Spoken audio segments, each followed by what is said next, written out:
Rishi వసదారులో college కు వెళ్ళారు. కూడా కాలేజ్ కు వెళ్ళి మళ్ళీ కలిసి వచ్చాను. పదండి అత్తయ్య. లేవా ప్రేమ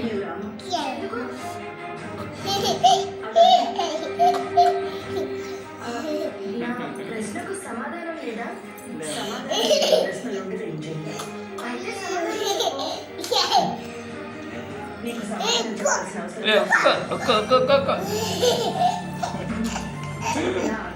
పాప కదా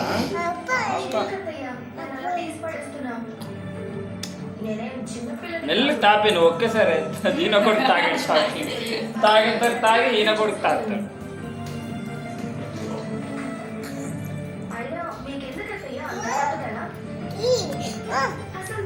ఈడు ఉన్నారా నువ్వు